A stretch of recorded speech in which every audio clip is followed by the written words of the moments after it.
ਤਾਂ ਬੱਚੇ ਹੁਣ ਆਪਾਂ ਗੱਲ ਕਰਦੇ ਹਾਂ ਬॉडीज ਬਾਰੇ। ਜਿਹੜੀ ਬॉडी ਹੈ ਨਾ ਉਹ ਸਾਡੇ ਕੋਲੇ ਦੋ ਤਰ੍ਹਾਂ ਦੀਆਂ ਬॉडीज ਹੁੰਦੀਆਂ। ਇੱਕ ਤਾਂ ਹੁੰਦੀਆਂ ਨੇ ਰਿਜਿਡ ਬॉडीज, ਰਿਜਿਡ ਬॉडीज, ਇੱਕ ਹੁੰਦੀਆਂ ਨੇ soft ਬॉडीज।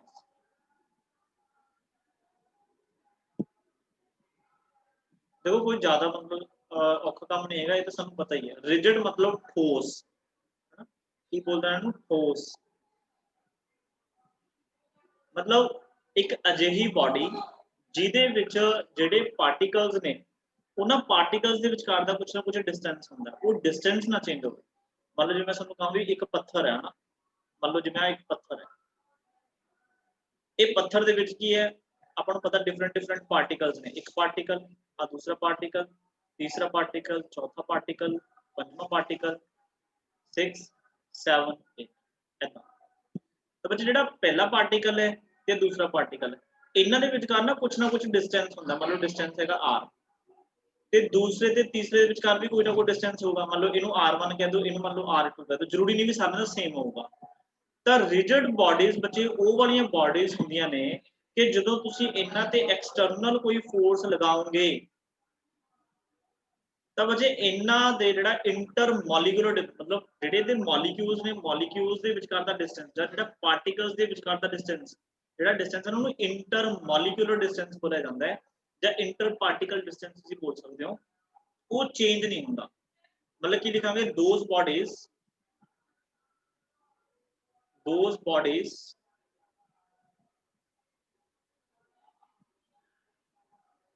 which have fixed shape are called rigid bodies। देखो पत्थर ਨੂੰ ਤੁਸੀਂ ਤੋੜ ਸਕਦੇ ਹੋ, ਟੁੱਟ ਜਾਊਗਾ, ਬਟ ਉਹਦੀ ਸ਼ੇਪ ਨਹੀਂ ਚੇਂਜ ਕਰ ਸਕਦੇ, ਉਹਨੂੰ ਤਾਂ ਪ੍ਰੈਸ ਨਹੀਂ ਕਰ ਸਕਦੇ। क्यों? क्योंकि ਉਹਦੇ ਪਾਰਟੀਕਲ ਦੇ ਜਿਹੜੇ ਡਿਸਟੈਂਸ ਹੈ ਨਾ ਉਹ ਚੇਂਜ ਨਹੀਂ ਕਰ ਸਕਦੇ, ਨਾ ਹੀ ਤੁਸੀਂ ਉਹਨੂੰ ਇਦਾਂ ਸਟ੍ਰੈਚ ਕਰ ਸਕਦੇ ਹੋ। ਕੀ ਕਰ ਸਕਦੇ ਹੋ? ਅਸੀਂ ਇਹਦੇ ਪਾਰਟੀਕਲਸ ਨੇ ਉਹਨਾਂ ਨੂੰ ਚੇਂਜ, ਉਹਨਾਂ ਦੇ ਡਿਸਟੈਂਸ ਨੂੰ ਅਸੀਂ ਚੇਂਜ ਕਰ ਸਕਦੇ ਹਾਂ ਜਿਹੜਾ ਸਾਡੇ ਕੋਲ ਪੱਥਰ ਹੁੰਦਾ? No sir. ਨਹੀਂ ਕਰ ਸਕਦੇ। ਤਾਂ ਉਹ ਕਿਹੜੀ ਬਾਡੀ ਹੈ? ਉਹ ਰਿਜਿਡ ਬਾਡੀ ਹੈ। ਤੇ ਸੌਫਟ ਬਾਡੀਜ਼ ਕਿਹੜੀਆਂ ਹੋਣਗੀਆਂ ਬੱਚੇ? ਇਹ ਤੋਂ ਆਪੋਜ਼ਿਟ। ਕਿ ਮੰਨ ਲਓ ਜਿਵੇਂ ਸਾਡੀ ਸਕਿਨ ਹੈ, ਸਪੋਜ਼ ਆ ਮੰਨ ਲਓ ਸਾਡੀ ਸਕਿਨ ਹੈ, ਠੀਕ ਹੈ, ਇਹ ਸਕਿਨ ਦੇ ਵਿੱਚ ਵੀ ਕੀ ਹੈ ਪਾਰਟੀਕਲਸ ਹੋਣਗੇ। ਇਹ ਪਾਰਟੀਕਲਸ ਦੇ ਵਿਚਕਾਰ ਦਾ ਡਿਸਟੈਂਸ ਹੋਗਾ, ਮਤਲਬ 1 ਤੇ 2 ਦੇ ਵਿਚਕਾਰ ਦਾ ਮਤਲਬ ਡਿਸਟੈਂਸ r1, 2 ਤੇ 3 ਦੇ ਵਿਚਕਾਰ ਦਾ ਡਿਸਟੈਂਸ r2। ਇਹਨਾਂ ਨੂੰ ਅਸੀਂ ਬਾਹਰੋਂ ਫੋਰਸ ਲਗਾ ਕੇ ਜਿਹੜੀ ਸਾਡੀ ਸਕਿਨ ਹੈ ਇਹਨੂੰ ਅਸੀਂ ਕੀ ਕਰ ਸਕਦੇ ਹਾਂ? ਇਹਨੂੰ ਅਸੀਂ ਕੰਪਰੈਸ ਵੀ ਕਰ ਸਕਦੇ ਹਾਂ, ਇਹਨੂੰ ਅਸੀਂ ਸਟ੍ਰੈਚ ਵੀ ਕਰ ਸਕਦੇ ਹਾਂ। ਜਿਵੇਂ ਆ ਦੇਖੋ ਸਾਡੀ ਸਕਿਨ ਹੈ, ਇੱਥੋਂ ਤੁਸੀਂ ਇਹਨੂੰ ਕੀ ਖਿੱਚ ਕੇ ਦੇਖੋ ਤੇ ਕੋਈ ਇਹਨੂੰ ਤੁਸੀਂ ਖਿੱਚ ਸਕਦੇ ਹੋ ਨਾ, ਤਾਂ ਦੈਟ ਮੀਨਸ ਇਹ ਸੌਫਟ ਹੈ, ਠੀਕ ਹੈ। ਮਤਲਬ those bodies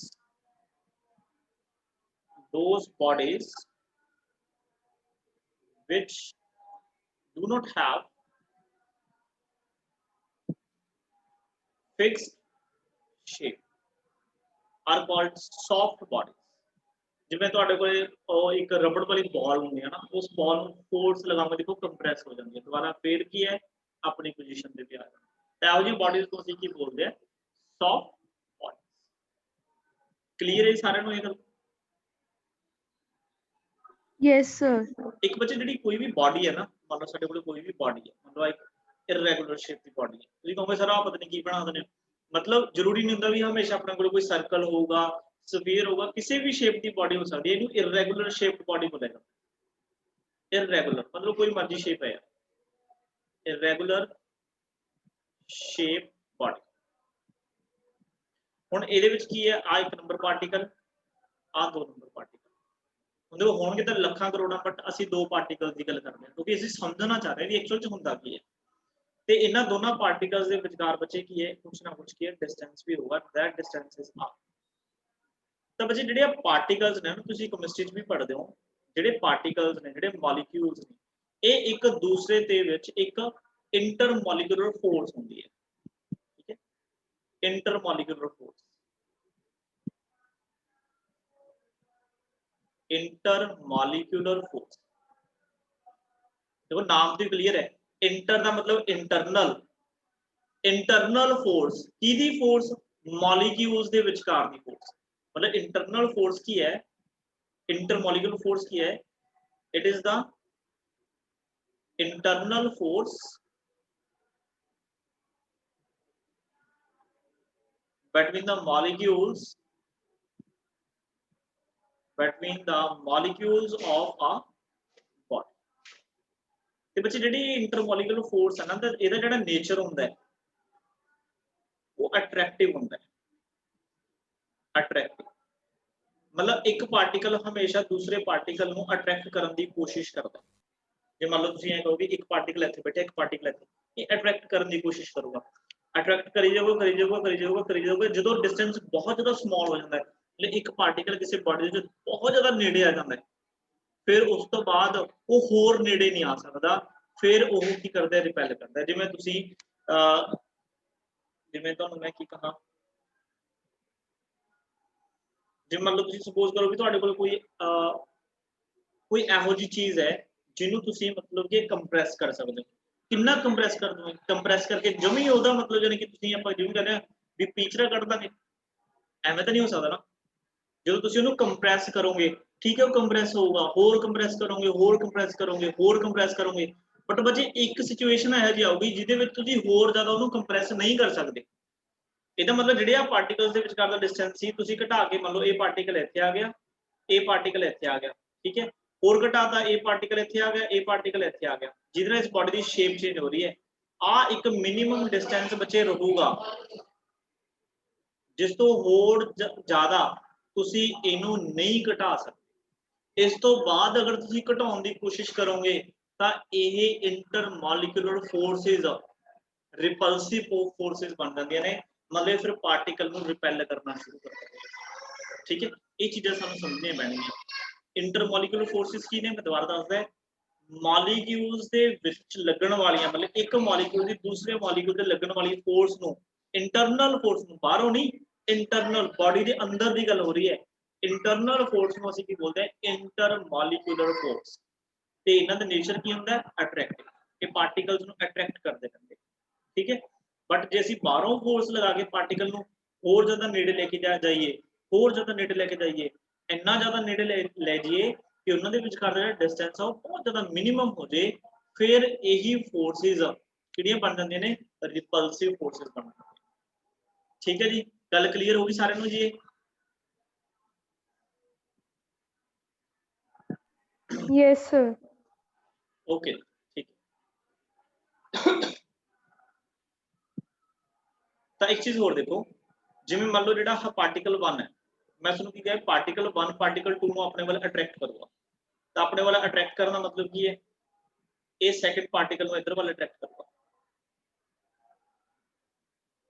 ਮੈਂ ਤਾਂ ਦਿਖਾ ਰਿਹਾ ਤੇ ਫੋਰਸ ਕਿਹੜੀ ਬੱਚੇ ਇਹ ਹੈਗੀ ਫੋਰਸ ਕਿਤੇ ਲੱਗੀ ਹੈ ਸੈਕੰਡ ਪਾਰਟੀਕਲ ਤੇ ਕਿਹਦੇ ਦੁਆਰਾ ਲੱਗੀ ਹੈ ਪਹਿਲੇ ਪਾਰਟੀਕਲ ਦੁਆਰਾ ਤੇ ਪਹਿਲਾ ਪਾਰਟੀਕਲ ਦੂਸਰੇ ਪਾਰਟੀਕਲ ਨੂੰ ਵੀ ਕੀ ਕਰੂਗਾ ਅਟਰੈਕਟ ਕਰੂਗਾ ਕਿਉਂਕਿ ਦੇਖੋ ਐਕਸ਼ਨ ਦਾ ਰਿਐਕਸ਼ਨ ਤਾਂ ਹੋਊਗਾ ਨਾ ਜੇ ਪਹਿਲਾ ਪਾਰਟੀਕਲ ਦੂਜੇ ਨੂੰ ਅਟਰੈਕਟ ਕਰ ਰਿਹਾ ਹੈ ਤਾਂ ਦੂਜਾ ਪਾਰਟੀਕਲ ਪਹਿਲੇ ਪਾਰਟੀਕਲ ਨੂੰ ਵੀ ਕੀ ਕਰੂਗਾ ਅਟਰੈਕਟ ਕਰੂਗਾ ਇਨ ਆਪੋਜ਼ਿਟ ਡਾਇਰੈਕਸ਼ਨ ਇਨ ਦਿਸ ਡਾਇਰੈਕਸ਼ਨ ਇਹ ਫੋਰਸ ਕਿਤੇ ਲੱਗੀ ਹੈ ਫੋਰਸ ਲੱਗੀ ਹੈ ਪਹਿਲੇ ਪਾਰਟੀਕਲ ਤੇ ਕਿਹਨੇ ਲਾਈ ਹੈ ਦੂਜੇ ਪਾਰਟੀਕਲ ਦੋਨੋਂ ਫੋਰਸਿਸ ਕੀ ਹੋਣਗੀਆਂ ਇਕੁਅਲ ਐਂਡ ਆਪੋਜ਼ਿਟ दोनों फोर्सेस की होनी इक्वल एंड ऑपोजिट ते मैं तुहानू कहा इस पूरी बॉडी ते नेट फोर्स कितनी है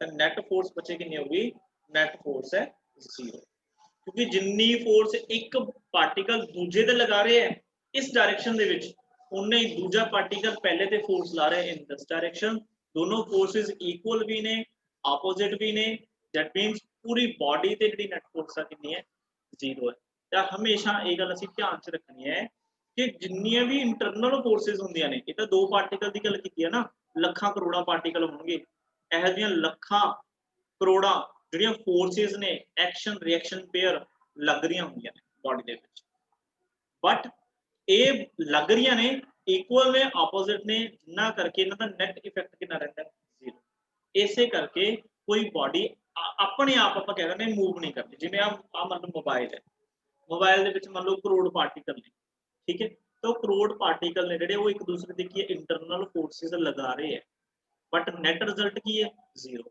ਇਸੇ ਕਰਕੇ ਮੋਬਾਈਲ ਆਪਣੇ ਆਪ ਮੂਵ ਨਹੀਂ ਕਰਦਾ ਇਹਨੂੰ ਮੂਵ ਕਰਾਉਣ ਵਾਸਤੇ ਸਾਨੂੰ ਬਾਹਰੋਂ ਕੀ ਲਗਾਉਣੀ ਪੈਂਦੀ ਹੈ ਫੋਰਸ ठीक है मतलब अगर तुसी इस बॉडी को मूव कराना चाहते हो then you have to apply an external force you have to apply an external force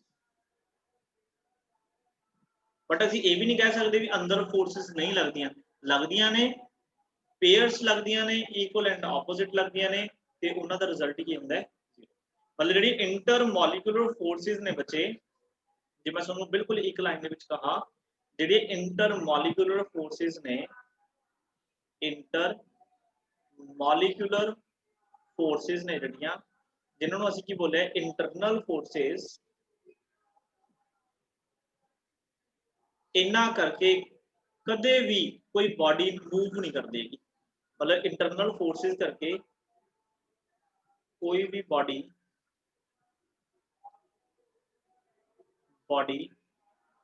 जेड़ा की है मोशन है वो शो नहीं करती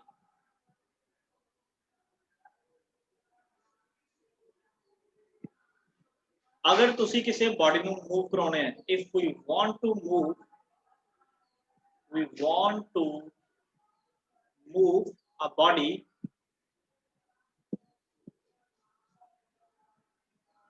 we have to use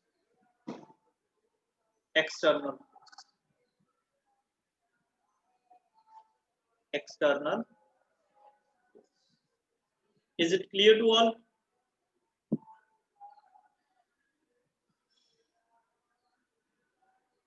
yes sir okay ठीक है ये हो गया इंटरनल फोर्सेस हो गया रिजिड बॉडीज हो गई सॉफ्ट बॉडीज हो गई ठीक है चलो हुण असीं गल करते हैं सेंटर ऑफ मास कैलकुलेट करने का फॉर्मूला की है ठीक है क्वेश्चन स्कूल लेवल क्वेश्चन की आऊगा सुन लो 5 नंबर क्वेश्चन आता हर बारी what do you mean by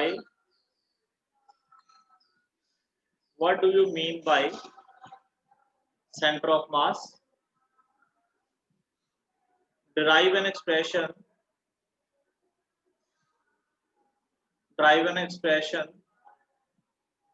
of position vector of center of mass for two particle system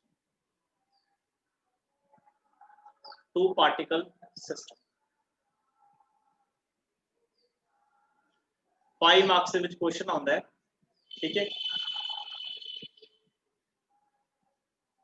देखो टू पार्टिकल सिस्टम मैं ਤੁਹਾਨੂੰ कहना देखो ਜਿਹੜੀ कोई बॉडी है उसदा ਲੱਖਾਂ ਕਰੋੜਾਂ पार्टिकल थोड़ी ਅਸੀਂ सॉल्व करी जावांगे ਅਸੀਂ ਸਮਝਣ ਵਾਸਤੇ ਹਮੇਸ਼ਾ ਸੌਖੇ ਤੋਂ ਸੌਖਾ ਕੰਮ ਕਰਨਾ नो डाउट ਅਸੀਂ centre of mass the concept ਇੱਕ ਪਾਰਟੀਕਲ ਦਾ ਸਟੱਡੀ ਕਰਦੇ ਹਾਂ ठीक है बट दो पार्टिकल सिस्टम अगर किसी बॉडी च दो पार्टिकल ने वो दो पार्टिकल का सेंटर ऑफ मास कितने होगा ਅਸੀਂ ਇਹ फाइंड करांगे क्या ना पोजीशन वेक्टर फाइंड करो किदा सेंटर ऑफ मास ਤਾਂ ਅਸੀਂ ਕੀ ਕੀਤਾ ਜੀ सपोज करो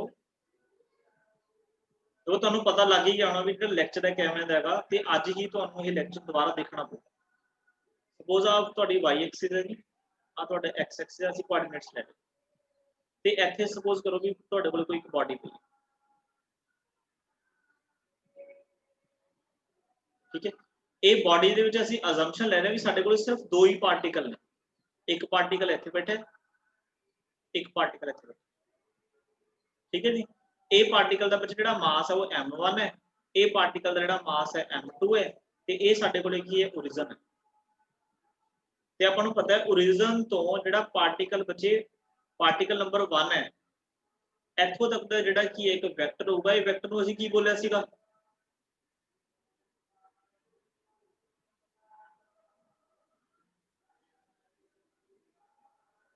ਇਸ ਵੈਕਟਰ ਦਾ ਨਾਮ ਕੀ ਹੁੰਦਾ ਬੱਚੇ रिजल्टेंट नहीं पोजीशन वेक्टर जो सिंपल है ना ओरिजिन तो सानू उस पार्टिकल दी पोजीशन दस रहा है भी ये पोजीशन दा नाम की है पोजीशन वेक्टर बस सिंपल ते ओरिजिन तो m2 ਦੀ ਪੋਜੀਸ਼ਨ ਦੱਸਣ ਵਾਲੇ ਨੂੰ ਅਸੀਂ ਕੀ ਬੋਲਾਂਗੇ, ਇਹ ਵੀ ਪੋਜੀਸ਼ਨ ਵੈਕਟਰ। ਇਹ ਕਿਹੜਾ ਪੋਜੀਸ਼ਨ ਵੈਕਟਰ ਹੈ, ਇਹ ਹੈਗਾ r2 ਵੈਕਟਰ। ਕੁਝ ਯਾਦ ਰੱਖਣ ਵਾਲਾ ਨਹੀਂ ਹੈਗਾ, ਪੋਜੀਸ਼ਨ ਦੱਸਣ ਵਾਲੇ ਵੈਕਟਰ ਨੂੰ ਕੀ ਬੋਲਾਂਗੇ, ਪੋਜੀਸ਼ਨ ਹੀ ਵੈਕਟਰ ਬੋਲਾਂਗੇ, ਹੋਰ ਅਸੀਂ ਕੀ ਬੋਲ ਸਕਦੇ ਕੁਝ ਵੀ ਨਹੀਂ। अच्छा, ये दोनों पार्टिकल्स ने बच्चे ਜਿਹੜੇ ਦੋਨੇ ਪਾਰਟੀਕਲਸ ਦੇ ਵਿਚਕਾਰ ਦਾ ਸਾਨੂੰ ਕੁਝ ਨਾ ਕੁਝ ਡਿਸਟੈਂਸ ਵੀ ਦਿਖ ਰਿਹਾ, ਜਿਹੜਾ ਇੰਟਰਮੋਲੀਕੂਲਰ ਡਿਸਟੈਂਸ ਮੈਂ ਤੁਹਾਨੂੰ ਦੱਸਿਆ। ਅੱਛਾ, ਹੁਣ ਜਿਹੜੀ ਇਹ ਬਾਡੀ ਹੈ ਬੱਚੇ, ਇਹ ਬਾਡੀ ਦਾ ਜਿਹੜਾ ਟੋਟਲ ਮਾਸ ਆ ਉਹ m ਹੈ, मतलब m1 plus m2, total mass कितना है m।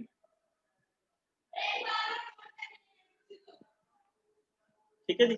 अच्छा, वो असी ना जिहड़ा इहदा सेंटर ऑफ मास है, मतलब जिथे असी मन्नांगे कि सारे दा सारा मास की है कंसंट्रेट होया होया है, वो असी इहदे बिल्कुल मिड च मान लिया। This is the point called centre of मास। मैं अज्यूम कर लिया भी इहदा जिहड़ा सेंटर ऑफ मास है वो इत्थे cm लिख देना मैंने। cm मींस सेंटर ऑफ मास, मतलब इत्थे सारे दा सारा मास की है कंसंट्रेट होया होया है। कितना मास है m। चलो हुण एक बार ये सेंटर ऑफ मास दा असी पोजीशन वेक्टर बना लेंदे हैं ओरिजिन।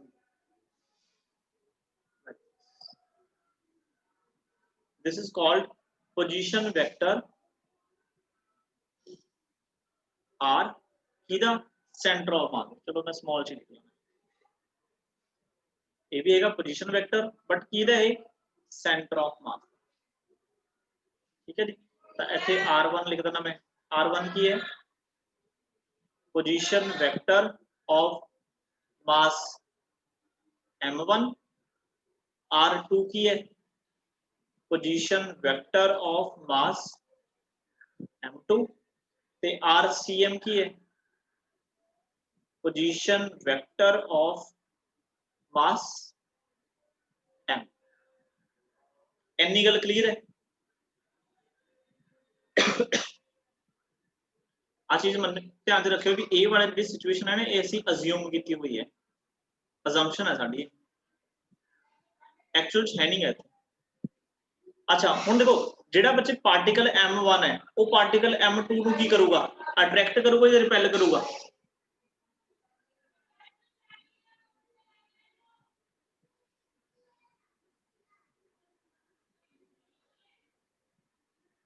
रिप्लाई करया करो बच्चे, जल्दी जल्दी रिप्लाई करया करो। m1 पार्टिकल m2 नूं की करूगा, अट्रैक्ट होगा सर। वेरी गुड, अट्रैक्ट करूगा। कि किस साइड देखो m1 m2 नूं अट्रैक्ट करूगा, मतलब इन दिस साइड। तो मैं इहदी जे अट्रैक्शन दिखाउणी होवे, अट्रैक्शन वाली फोर्स वो इस साइड है जिहड़ी मैं हुण समझा के आया। ये की है फोर्स किहदे ते लगी है, दूसरे पार्टिकल ते लगी है, किहदे द्वारा, पहले द्वारा। F21 की है फोर्स ऑन 2 ड्यू टू 1। ते केड़ी फोर्स है बच्चे, ये इंटरनल फोर्स है, इसका नेचर की है अट्रैक्टिव। हुण जिहड़ा सेकंड पार्टिकल है वो की है फर्स्ट पार्टिकल नूं भी की करूगा, अट्रैक्ट करूगा। वो second particle first particle attract करूगा इन दिस साइड। ਇਹਦਾ मतलब ਜਿਹੜੀ ਇਹ फोर्स आऊगी वो इस साइड। ਇਹ फोर्स ਕਿਹੜੀ ਹੈ ਬੱਚੇ, ਇਹ ਹੈਗੀ ਹੈ फोर्स लगी है पहले पार्टिकल ਤੇ ਕਿਹਦੇ द्वारा, दूसरे द्वारा। मतलब F12 वेक्टर की है, ये लिखना पड़ेगा जो 5 नंबर च क्वेश्चन आऊगा। Force on 1 due to 2। ते दोनों फोर्सेस बच्चे सानू पता की होणगियां इक्वल एंड ऑपोजिट। दोनों फोर्सेस होंगे इक्वल एंड ऑपोजिट। मतलब F12 vector is equal to minus of की होगा F21 वेक्टर। अच्छा हुण ये तो देखो सिस्टम दे विच इंटरनल फोर्स होगी जिहड़ी लगनी। हुण असीं इस सिस्टम नूं मूव कराउणा है, मूव कराउण दे लई सानूं की लगाउणी पैणी है, एक बाहरों फोर्स लगाउणी पैणी है। मान लो कि जिहड़ा m1 फोर्स m1 पार्टिकल है, ठीक है, इस m1 पार्टिकल दे सपोज करो कि तुसीं फोर्स जिहड़ी लगाती ऐदां लगाती, ठीक है, एक इत्ते फोर्स लगाती। जिहड़ी ये फोर्स है बच्चे f1 फोर्स है, ये जिहड़ी फोर्स लगाई है तुसीं f2 फोर्स है। ये f1 f2 की ने एक्सटर्नल फोर्सेस ने, F1 की है external force on M1, F2 की है एक्सटर्नल फोर्स ऑन M2। तो बच्चे हुण मैं जे तुहानू पूछा भी टोटल फोर्स दसो मैनू, टोटल फोर्स ऑन बॉडी, तो मैं दस सकदा टोटल फोर्स कितनी होगी? F1 F plus F2 sir. हाँ जी, ते इंटरनल फोर्सेस भी एक बार आप लिख लेना। टोटल फोर्सेस बच्चे कितनी लग रही है? देखो F1 लग रही है, बिल्कुल सही है। अच्छा, इन्हों वेक्टर च लिख लो, प्लस एक F2 फोर्स लग रही है, फिर प्लस इंटरनल फोर्स एक F12 लग रही है, फिर एक F21 लग रही है, ठीक है। अच्छा, किदे ते लग रही है ये? M1 प्लस M2 दोनों के मासिस के सम ते, जिहदे नाल जदों दोनों देखो दो पार्टिकल ने, मतलब पूरी एक बॉडी है, उसका मास मैं ऐड करता, उते फोर्स लगूगी, तो आपको पता ना बच्चे उहदे विच की पैदा होगी? एक एक्सेलरेशन।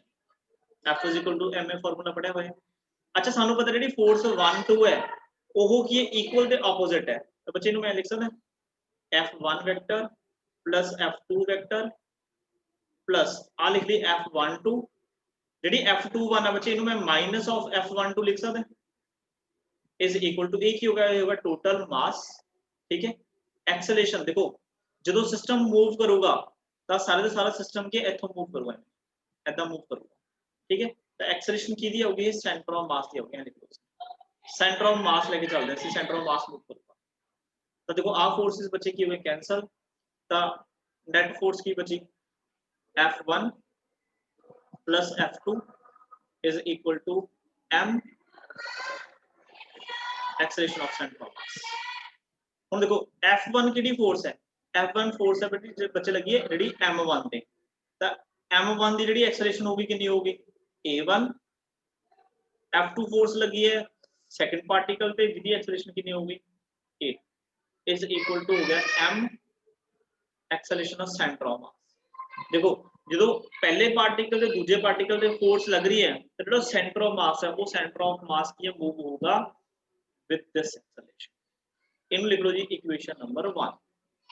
हुण बच्चे सानू सारिਆਂ ਨੂੰ पता भी जी एक्सेलरेशन है वो की हुंदा है? वो हुंदा rate of change of velocity, rate of change of velocity. ते सानू ये भी पता है कि जी वेलोसिटी हुंदी है वो की हुंदी है? वो rate of change of displacement, rate of change of की हुंदी है? डिस्प्लेसमेंट। इत्थे मैं डिस्प्लेसमेंट नू r नाल लिख रहा। तो बच्चे जे इस v की वैल्यू असीं इत्थे पुट कर दईए, ध्यान नाल सुनियो, ये मतलब एक स्टैप अलग तो चल पिया, ठीक है। तो एक्सेलरेशन इज इक्वल टू की होगा? देखो d/dt, v की वैल्यू पुट करोगे तुसीं dr/dt। तो बच्चे एक ही आ गया एक्सेलरेशन, ये आ गया d स्क्वायर, मतलब d × d d square r/dt²। ये तो मैं दस्या होया, इहनूं की बोलदे हैं असीं? Double derivative. की बोलते हैं? Double derivative. आ तुसीं फॉर्मूला डायरेक्ट याद रख सकते हो, क्योंकि देखो क्वेश्चन की स्टेटमेंट की है असीं बच्चे पोजीशन वेक्टर फाइंड करना है। की फाइंड करना? Position vector. बट साडे कोल इक्वेशन का चा रही है? एक्सेलरेशन। तो मैं एक्सेलरेशन का फॉर्मूला इन टर्म्स ऑफ की बना लिया? Position vector. देखो जी इत्थों तक किसी को कोई प्रॉब्लम होगी? No sir. तो एदी वैल्यू की है इक्वेशन नंबर 1 पुट कर,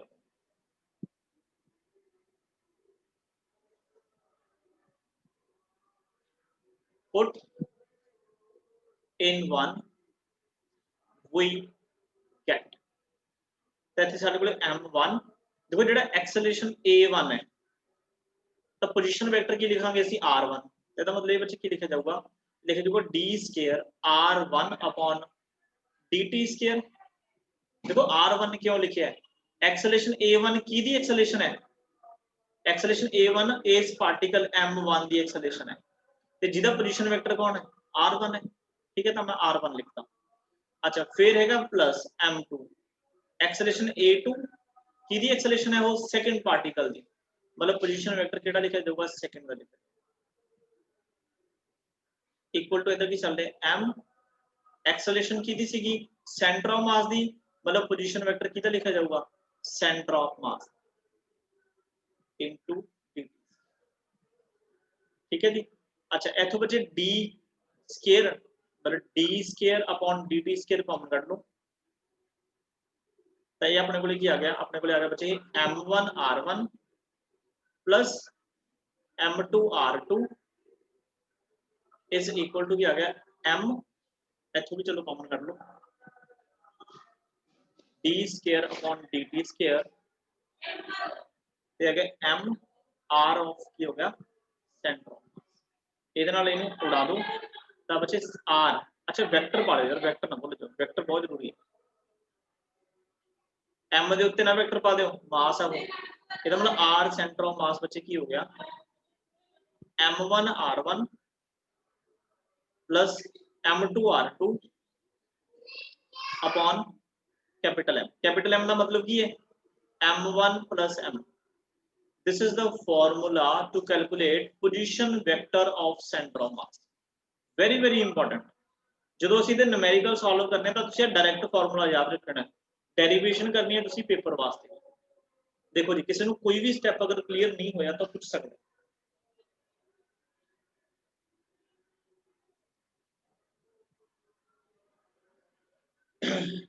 Is it clear to all? sir. Yes, sir. Starting सुनने में लगो फार्मूला बड़ा औखा जाए, पर हम जो ਆਪਾਂ ਦੀ ਪ੍ਰੈਕਟਿਸ ਕਰਾਂਗੇ ਨਾ ਸਾਨੂੰ ਲੱਗੂ ਬੜਾ ਸੌਖਾ ਜਿਹਾ ਫਾਰਮੂਲਾ ਹੈ। देखो RCM ਕੀ ਹੈ, RCM है, मैं तुम्हें स्टार्टिंग से दस जी position vector of centre of mass, ठीक है। R1 की है position vector of mass M1, R2 की है पोजीशन वेक्टर ऑफ M2। तेन थोड़ा जिहा होर आपां सिंपलीफाई करते हैं। देखो जिहड़ा बच्चे R है ना, R आपां नूं पता है जिहड़ा R है वो फंक्शन हो सकता है कल्ले x का भी हो सकता है, y का भी हो सकता है, z का भी हो सकता है, तिन्ना का हो सकता है। जे वन डायमेंशन होगा तो r की जगह ते असीं x लिख दांगे, जे टू डायमेंशन होगा तो r का सानू x भी लिखना पैना, y भी लिखना पैना, जे थ्री डायमेंशन केस होगा तो r को सानू x y z i j cap की फंक्शन लिखना पैना। तो बच्चे जे असीं सिंपल फॉर x एक्सिस गल करिए, for one dimension for x axis ते फार्मूला पता की बनूगा, x एक्सिस वास्ते इत्थे आ जाऊगा x सेंटर ऑफ मास, फिर मैं वेक्टर पायो क्योंकि x एक्सिस अपने आप जी एक डायरेक्शन है, की फार्मूला बन जाऊगा m1 x1 plus m2 x2 upon m1 plus m2 आ फार्मूला बन। जे तुसी x एक्सिस ते कदे भी सेंटर ऑफ मास फाइंड करना, जिवें हुण आ पेन है, पेन दी देखो सिर्फ एक x एक्सिस हुंदी है ना, चाहे दी कल्ली तुसी y एक्सिस कह लो, चाहे तुसी दी कल्ली z एक्सिस कह लो, मतलब एक एक्सिस है ना, तो अगर इहदा सेंटर ऑफ मास फाइंड करना तुसी फार्मूला ही ना याद है रखा जाऊगा कि पोजीशन वेक्टर फाइंड करना सेंटर ऑफ मास दा, तो m1 x1 plus m2 x2 upon m1 plus m2 जो दो तीन बारी बोलोगे याद रखो। अच्छा जे ਅਸੀਂ y वास्ते गल करिए फॉर y एक्सिस, तो y सेंटर ऑफ मास की होगा, तो m1 y1 plus m2 y2 upon की होगा फिर m1 प्लस m। सिमिलरली जे तुसी बच्चे z की गल करो फॉर z एक्सिस, ਹੁਣ देखो ਤੁਹਾਡੇ याद होगा ਤੁਸੀਂ अपने बोल रहे होंगे भी आ लिखा जाऊगा, तो सेंटर ऑफ मास है जेड़ा z एक्सिस वास्ते, ठीक है वो क्या होगा m1 z1 plus m2 z2 upon क्या होगा m1 प्लस n ही काम। न्यूमेरिकल्स जो तुसी यूज करने तो ਅਸੀਂ डायरेक्ट फार्मूला यूज करा। क्लियर? Yes, sir. ओके ਹੁਣ एक चीज सोचो, थोड़ा और इनू सोच लिए, जिवें मान लो ਆਪਾਂ एक पेन कंसीडर किया ਸੀ ना, मतलब पेन का अगर सेंटर ऑफ मास ਅਸੀਂ फाइंड करना तो किवें करांगे, बड़ा सिंपल है, बस विजुअलाइजेशन होनी चाहिए, गल ध्यान रखिए। जी मान लो पेन है, ठीक है, पेन दे विच ना सानू जिवें चलो ये तो पेन वाला चलो जी नहीं, ये तो चलो इंटीग्रेशन हो इन्हों पर मान लो तुहानू ऐ कहता भी आ कोई एक पार्टिकल है जिहदा मास m1 है, ठीक है, ते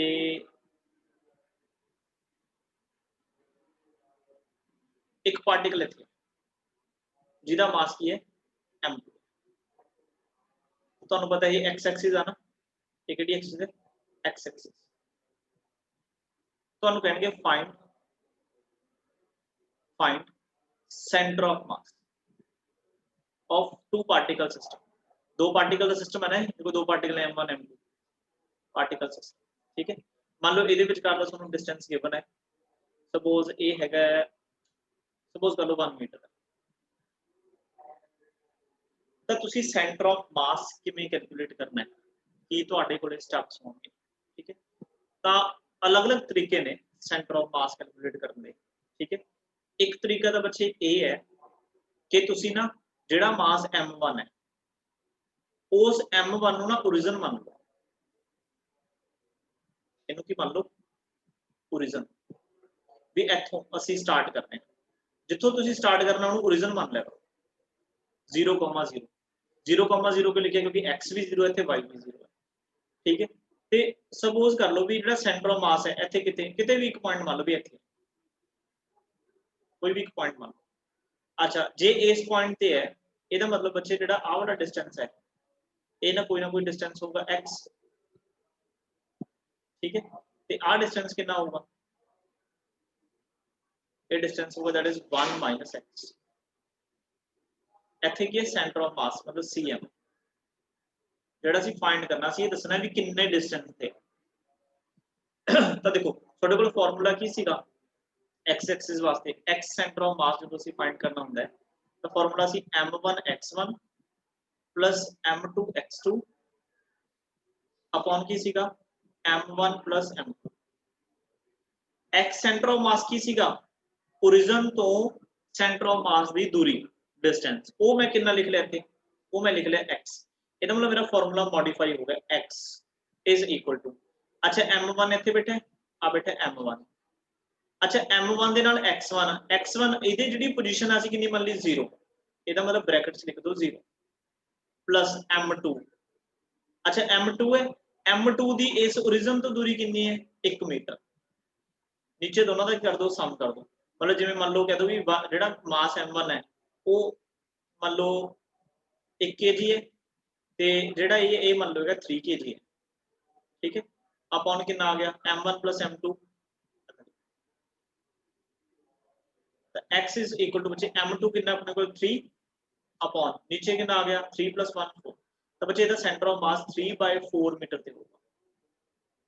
ऐसा कैलकुलेट मैं दोबारा रिपीट करता है, ਜਦੋਂ सेंटर ऑफ मास ਤੁਸੀਂ फाइंड करना है ਕਿਸੇ ਵੀ ਤੁਹਾਡੀ ਮਰਜ਼ੀ ਹੈ, चाहे m1 ਨੂੰ ओरिजिन ਤੇ ਮੰਨ ਲਓ ਚਾਹੇ m2 ਨੂੰ ओरिजिन ਤੇ ਮੰਨ ਲਓ, ਜੇ m2 ਤੇ ओरिजिन ਮੰਨ ਕੇ ਚੱਲੋਗੇ ਨਾ ਤਾਂ ਤੁਹਾਡਾ ਆਨਸਰ ਕੁਝ ਹੋਰ ਆਏਗਾ, ਆਨਸਰ ਅਲੱਗ-ਅਲੱਗ ਹੋਣਗੇ। ਕਿਉਂ, ਕਿਉਂਕਿ ਦੇਖੋ ਇਧਰੋਂ ਡਿਸਟੈਂਸ ਕਿੰਨਾ ਹੈ x ਹੈ, ਤਾਂ ਜਦੋਂ ਤੁਸੀਂ ਇਧਰੋਂ ਇਹਨੂੰ ਸੋਲਵ ਕਰੋਗੇ ਫਿਰ 1 - x ਆਨਸਰ ਆਊਗਾ, मतलब 1 - 3/4 ਕਿੰਨਾ ਆ ਗਿਆ ਇਹ 4, मतलब ਫਿਰ 1/4 ਆਊਗਾ, ਮੈਂ ਤੁਹਾਨੂੰ ਕਰਕੇ ਦਿਖਾ ਦਾਂਗਾ। ਤਾਂ ਅਸੀਂ ਕੀਤਾ m1 ਨੂੰ ਅਸੀਂ ਮੰਨਿਆ ओरिजिन ਤੇ ਹੈ, m1 ਨੂੰ ਅਸੀਂ ਕਿੱਥੇ ਮੰਨਿਆ ओरिजिन ਤੇ, ਇਹਦਾ मतलब ਉਹਦਾ पोजीशन वेक्टर 0 है। अच्छा m2 ਦੀ ओरिजिन ਤੋਂ ਵੀ देख ਲਈ डिस्टेंस देख ਲਈ ਕਿੰਨੀ ਹੈ 1 मीटर, पुट करता नीचे की करता टोटल मास। आ देखो मैं सेम एग्जांपल ਤੁਹਾਨੂੰ ਦੁਬਾਰਾ ਕਰਕੇ ਦਿਖਾਉਣਾ ਹੈ।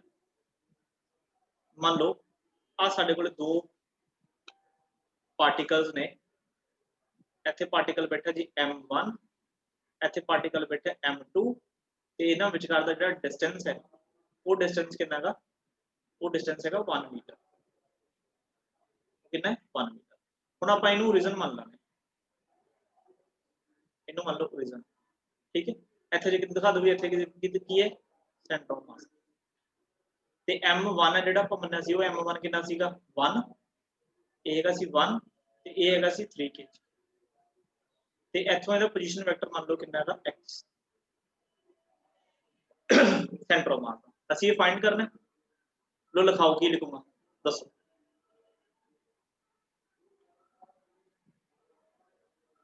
बोलो बच्चे तुसी लिखाओ, जे x के हिसाब नाल ना चाहिए ना x सेंटर ऑफ मास लिख लिया करो। बोलो बच्चे कोशिश करो, कोई गल नहीं, गलत सही डजंट मैटर, बोलो की लिखूंगा मैं, फॉर्मूला लिख देना मैं दोबारा, x is equal to m1 x1 m2 x2 upon की m1 + m2, बोलो की लिखूंगा,